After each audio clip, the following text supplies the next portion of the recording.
Salutare! Azi o să vorbim despre spinning la somn. O să vă arăt cum fac înaintașul la spinning, înaintașul textil. Într-un video trecut v-am arătat cum fac înaintașul monofilament și v-am explicat de ce îl folosesc.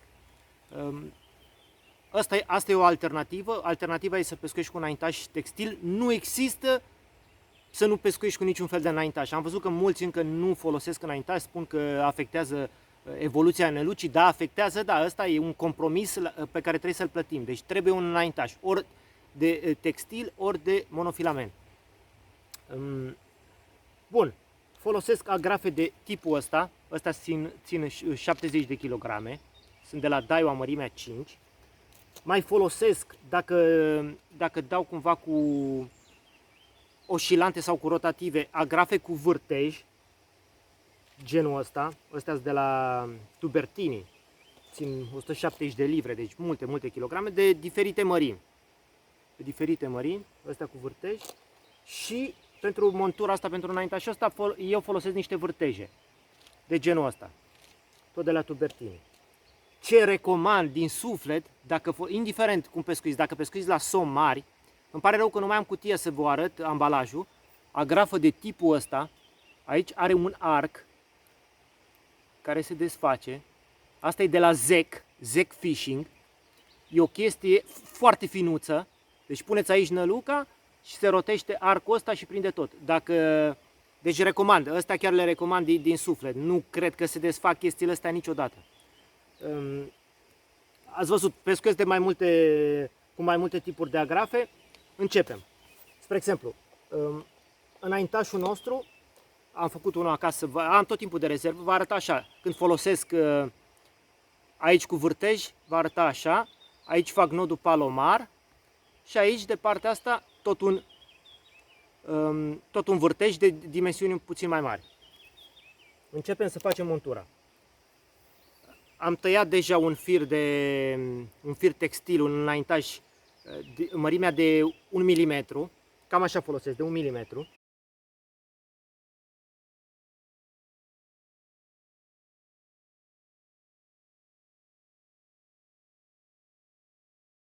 Voi lua agrafa mea, folosim agrafa asta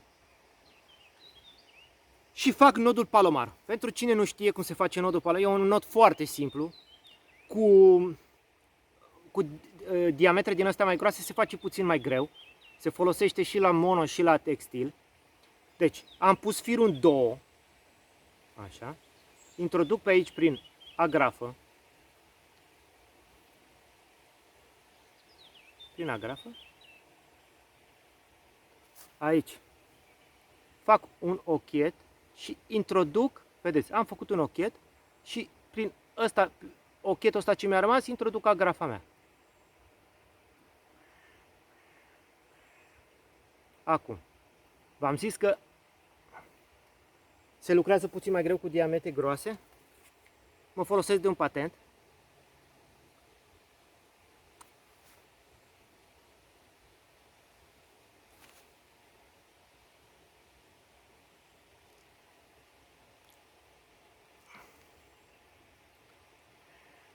Și l-am strâns. Nodul palomar.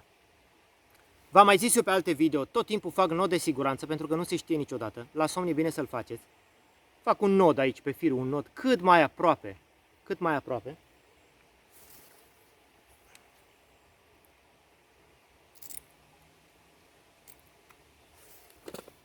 Tăiem firul aproape. Dăm și cu bricheta. Ok. Și nodul nostru va arăta așa. Acum, facem nodul în partea opusă. Luăm un vârtej din ăsta.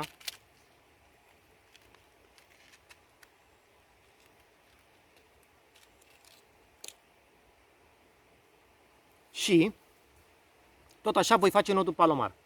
Eu fac nodul palomar sau nodul unii. Hai să facem nodul unii aici. Introduc prin vârtej o dată. Mai introduc încă o dată, deci firul dau de 2 ori, așa. Și acum voi face aici o buclă și trec prin buclă de mai multe ori. 1, 2, 3,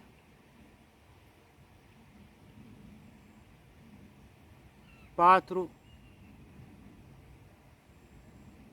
5,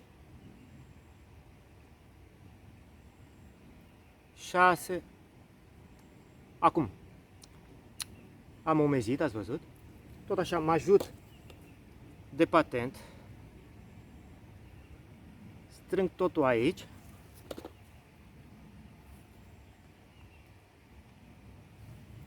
Și ăsta e nodul nostru, unde vom face și nod de siguranță.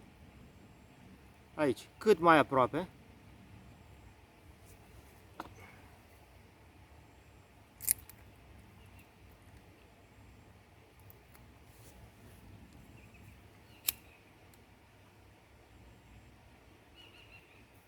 Ok. Deci, aici am făcut nodul palomar și aici am făcut nodul unii, dat dublu și un nod de siguranță. Acum, și aici, de aici către lanseta noastră, fac același nod ce l-am făcut aici, nodul unii. Bun. Care e problema? Eu pescuiesc noaptea. Pescuind noaptea, din cauza asta și folosesc, m-ați văzut că folosesc foarte des culoarea asta a wobblerului, SFC-ul ăsta, galbenul ăsta fosforescent, pentru că îl văd când îmi ajunge lângă mal și știu când să nu mai recuperez, ca să nu cumva nodul de la grafă, cum pescuiesc eu, sau ăsta, vârtejul, să nu-mi intre în primul inel. Că, intrându-ți în timp, poate să sară pastila de la inel. Ca să reduci, deci asta, dacă pescuiești ziua, nici nu se pune problema asta, dar cine pescuiește noaptea, o să întâmpine problema asta. Ca să reduc oarecum tot, deci n-ai cum să nu-l aduci prin primul inel, din când în când se mai întâmplă la câte o recuperare. Ca să reduci chestia asta, ca să nu cumva să distrugi acolo primul inel, tot nodul aici, vedeți, eu aici am făcut același înaintaș, azi o să pescuiesc așa, același fel de înaintaș, agrafa asta și aici tot așa, același vârtej și peste, inițial mi-am pus aici pe nodul meu o bucățică de furtun, un simplu furtun tăiat și îmi îmbrac vârtejul meu cu furtunul ăsta, furtunelul ăsta, ok, e o chestie mică, și când las puțin mai lung aici și când ajunge și recuperez acolo în primul inel, dă în furtun. Nu dă tot timpul în metal, nu dă pastila ceramică în metal aici. Ideea care e? Când pescuim la somni e cu totul diferit față de alte specii. Lumea încă nu înțelege, se face la pești mari, nu merge pe finețe aici. Dacă o să ziceți, bă, ce faci, treci furtune prin fir. Dacă vrei să prinzi monstru, ăsta e compromisul la care trebuie să ajungi. Nu folosesc numai eu furtun din ăsta să-mi îmbrac aici vârtejul. Am văzut că sunt și pescari renumiți care folosesc așa, spre exemplu, am văzut pe Yuri Grisendi, dacă știți cine e, italianul ăla renumit, care pescuiește la somn. Și ăla folosește așa, tot așa, și îmbracă nodul aici, chiar dacă folosește monofilament și își face nod aici, îl bright parcă face și îmbracă nodul.